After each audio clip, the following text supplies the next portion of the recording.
En aquel tiempo, cuando Jesús vio a la muchedumbre, subió al monte y se sentó. Entonces se le acercaron sus discípulos. Enseguida comenzó a enseñarles, hablándoles así: Dichosos los pobres de espíritu, porque de ellos es el reino de los cielos. Dichosos los que lloran, porque serán consolados. Dichosos los sufridos, porque heredarán la tierra. Dichosos los que tienen hambre y sed de justicia, porque serán saciados. Dichosos los misericordiosos, porque obtendrán misericordia. Dichosos los limpios de corazón, porque verán a Dios. Dichosos los que trabajan por la paz, porque se les llamará hijos de Dios. Dichosos los perseguidos por causa de la justicia, porque de ellos es el reino de los cielos. Dichosos serán ustedes cuando los injurien, los persigan y digan cosas falsas de ustedes por causa mía. Alégrense y salten de contento, porque su premio será grande en los cielos. Palabra del Señor. Gloria a ti, Señor Jesús. Hoy tenemos el Evangelio de las Bienaventuranzas. Y las lecturas muestran que las cosas vistas desde el prisma de Dios son diferentes a como las vemos nosotros. Y muchas veces el mundo, aquí cuando hablo de mundo me refiero a esa mentalidad. Cuando se habla del mundo en la Sagrada Escritura, cuando nuestro Señor dice, yo vencí al mundo, mundo quiere decir una mentalidad que considera la finalidad de la existencia aquí en esta tierra. Por eso, de ahí viene la palabra mundano o mundanismo, la persona que vive para este mundo. Y no, nosotros no debemos vivir para este mundo, debemos vivir en función del otro mundo, que es la vida eterna. Entonces las personas de este mundo, las personas que viven en función de este mundo, claro, los valores no coinciden, los criterios no coinciden con los de nuestro Señor Jesucristo. Entonces, por eso en el Evangelio, ¿no?, nuestro Señor dice, dichosos los pobres de espíritu, porque de ellos es el reino de los cielos.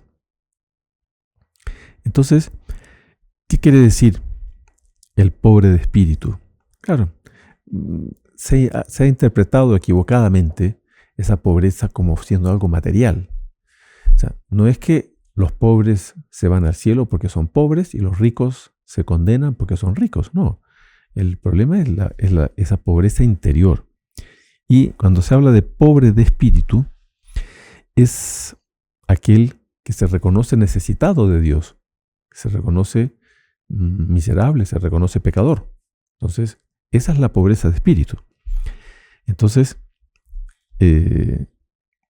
por esa razón es que debemos vivir de acuerdo a ese espíritu, los pobres de espíritu, ¿no? Ese espíritu, evidentemente, podemos también asociarlo al Espíritu Santo, ¿no? Dichosos los pobres de espíritu, en el sentido de que estemos unidos a Dios, y esa unión con Dios es la que nos hace tener esa conciencia de que somos débiles, frágiles, necesitados, somos pobres. Yo puedo tener mucho dinero, pero ser pobre de espíritu. Entonces el problema no es material, ¿no? Después, que poseerán la tierra, ¿no? De ellos es el reino de los cielos, ¿no?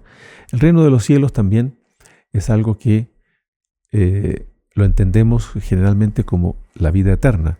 Pero fíjense, ese reino de los cielos o reino de Dios, ese reino al cual nuestro Señor Jesucristo invita, ¿no?, invita a la conversión, invita a hacer, a vivir ese reino de los cielos, ese reino de Dios, también se lo puede aplicar a la iglesia. La iglesia católica de alguna manera es ese reino de los cielos. Y como católicos, como hijos de Dios, somos hijos de la iglesia y somos piedras vivas de la iglesia. Entonces la iglesia católica somos, por así decir, cada uno. Entonces en esa medida que yo viva unido a la iglesia, unido a Dios, que procuremos siempre ir siguiendo las enseñanzas de nuestro Señor Jesucristo, bueno, yo seré heredero de ese reino, pero también miembro de ese reino en este mundo. O sea, en este mundo ya hay una pertenencia a ese reino de los cielos, ¿no? Entonces después, los sufridos, bienaventurados los sufridos, porque heredarán la tierra, ¿no? ¿Qué quiere decir? Que heredarán la tierra. Claro, a veces la persona mundana, la que vive para este mundo, heredar la tierra, ¿qué es lo que quiere? Quiere riqueza, quiere prestigio, quiere... y no.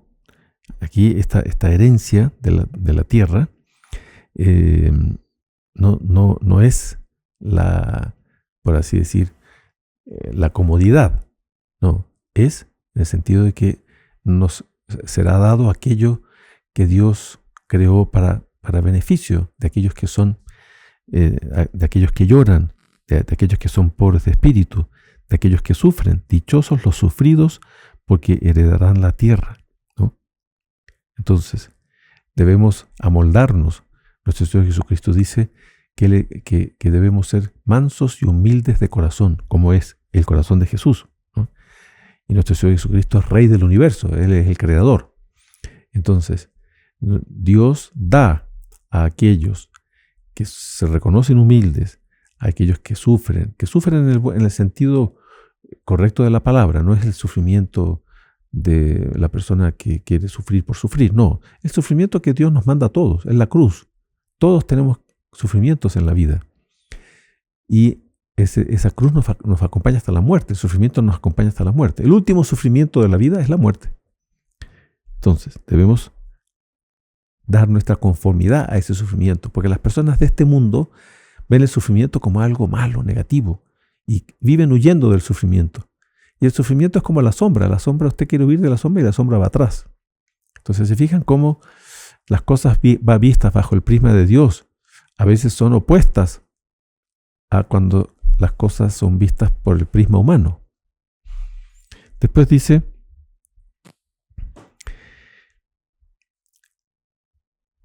dichosos los que tienen hambre y sed de justicia, porque serán saciados, ¿no? ¿Qué es lo que es este ser saciado? La justicia, ¿cómo se la define? La justicia es dar a cada uno lo que le es debido, ¿no? Entonces, la persona justa, Dios es infinitamente justo. Dios es la justicia. Entonces, Él da a cada uno dones, Él da a cada uno gracias, y de acuerdo a lo que Él mismo determinó, ¿no? Cada uno tiene un llamado, una misión, una vocación. Entonces Dios es infinitamente justo. Él va a premiar a aquellos que sean fieles, que hagan rendir esos dones, los talentos, la parábola de los talentos. Entonces, Dios no va a premiar a aquellos que han transformado la finalidad de su existencia, la han puesto en este mundo, la persona mundana, que nunca ha vivido sin Dios ni ley, ¿no? Entonces será saciado aquel que tiene hambre y sed de justicia. Ahora, justicia también es una palabra que se la interpreta muchas veces como santidad, los justos. Cuando se habla de los justos, son las personas buenas, las personas santas. Entonces, cuando yo tengo hambre y sed de justicia, es decir, cuando yo tengo deseo de santidad, deseo de perfección, yo debo siempre estar alimentando ese deseo, renovando ese deseo de santificarme. Esta vida es para yo ir caminando, cumpliendo con mi deber, cumpliendo los mandamientos, santificándome, ¿no? Después dice, dichosos los misericordiosos, porque obtendrán misericordia. Entonces, la misericordia también es otra palabra que a veces ha sido deformada. En estos últimos años se la deformó mucho, ¿no? Que se la consideraba casi como complicidad con el mal. Entonces la persona misericordiosa le dice al pecador, no, tranquilo, sigue pecando nomás, yo soy misericordioso. No, la misericordia, digamos, llega a aquellos que reconocen su falta y piden perdón. ¿Cómo va a haber misericordia para el necio, para el que se endurece, en el pecado, para que el que abraza el pecado no puede ser objeto de misericordia si es que no reconoce que está actuando mal y pide perdón. Entonces, esa misericordia yo la voy a obtener de Dios si es que primero yo confío en la misericordia de Dios y después también si yo soy misericordioso con los demás, si sé ser misericordioso con los demás, ¿no? Después, dichosos los limpios de corazón, ¿no? Porque verán a Dios. Esta limpieza de corazón tiene muchas aplicaciones, pero también se la puede aplicar al 6º y al 9º mandamiento, ¿no? Esa pureza de alma y de cuerpo. Entonces, también en un sentido amplio de la palabra, la persona limpia de corazón, la persona pura de corazón, es la persona que no anda atrás del gozo de la vida, no anda atrás que andan buscando el placer, simplemente, la sensualidad. Entonces, esa limpieza de corazón debe llevarnos a ser siempre honestos con nosotros mismos, con los demás, ¿no? Y después dice, verán a Dios, ¿no? Ese ver a Dios se puede referir a la vida eterna, pero también en este mundo. Yo puedo ver a Dios en la medida que uno procura ser fiel a la ley de Dios, practicar los mandamientos, practicar la virtud. Usted ve a Dios. ¿De qué modo lo ve? Lo ve en su propia vida, en el sentido de que usted tiene una paz interior, por una tranquilidad de su conciencia que la da Dios. Después, la persona limpia de corazón sabe ver los reflejos de Dios en la creación. En cambio, la persona gananciosa, la persona mundana, no, ese lo que quiere es gozar, es fruir, es divertirse, anda atrás del placer. Y claro, no ve a Dios, ¿no? Anda atrás de una felicidad que no la va a encontrar en el pecado, en el placer ilegítimo. Entonces después tenemos, dichosos los que trabajan por la paz, porque se les llamará hijos de Dios, ¿no? Entonces, hijo de Dios es aquel que está vinculado a Dios, porque nosotros somos hijos adoptivos por la gracia, Dios nos da su gracia. Pero si yo vivo sin Dios, yo mismo me autoexcluyo de esa filiación en relación a Dios. Entonces nosotros tenemos que tener siempre presente, entender debidamente las cosas bajo este prisma de Dios y no verlas bajo el prisma humano, porque el prisma humano nos conduce a otras interpretaciones diferentes a la que nos da estas lecturas en función del prisma de Dios, verlas bajo el prisma de Dios. Después dice, dichosos los perseguidos por causa de la justicia, porque de ellos es el reino de los cielos. Entonces, nuevamente aquí aparece el reino de los cielos. Entonces, debemos vivir de acuerdo a la santidad, a la verdad, ¿no? Y normalmente, quien sigue el camino de la verdad, el camino de la perseverancia, de la santificación, normalmente es injuriado, es perseguido. No nos hagamos ilusiones. No pensemos que por el hecho de ser piadosos, etcétera, nos van a aplaudir. No, puede ser, ¿no? Pero en general hay la contrariedad. Y después termina el Evangelio ¿no? Dichosos cuando los injurien, los persigan y digan cosas falsas de ustedes por causa mía. Alégrense y salten de alegría, de contentamiento, porque su premio será grande en los cielos. Entonces, ahí está. Nosotros debemos desear ir al cielo, desear nuestra santificación, nuestra salvación eterna. Entonces,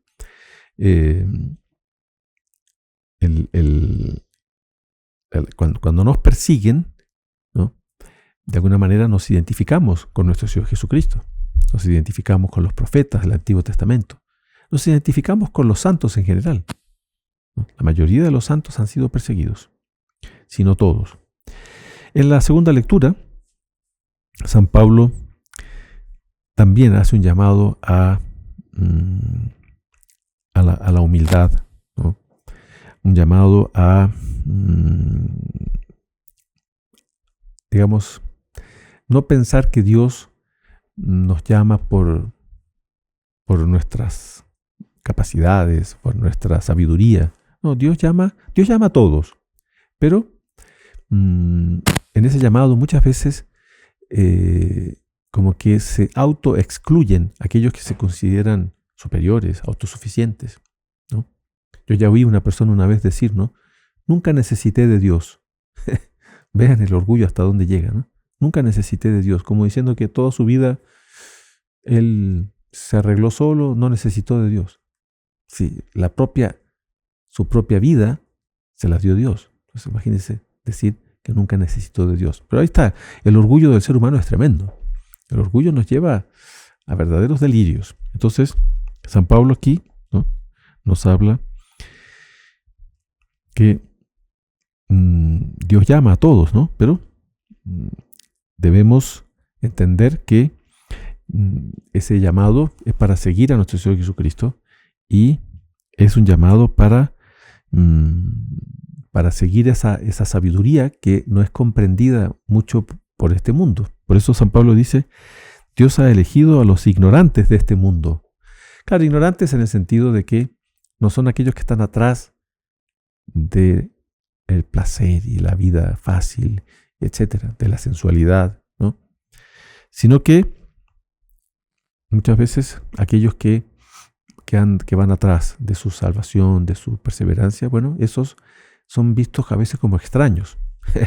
Esto ocurre con frecuencia, que las personas que rezan el rosario, que se confiesan, que van a misa, esos son exagerados, son fanáticos, son extraños, son aguafiestas, en fin, hay una serie de términos con los cuales se discrimina a aquellos que quieren seguir el camino de la virtud, el camino del bien. Entonces, no nos sorprendamos en la vida de familia, en la vida social, incluso a veces en la vida matrimonial, sentir el rechazo de aquellos que son próximos nuestros por el hecho de rezar el rosario, por ejemplo, por el hecho de confesarnos.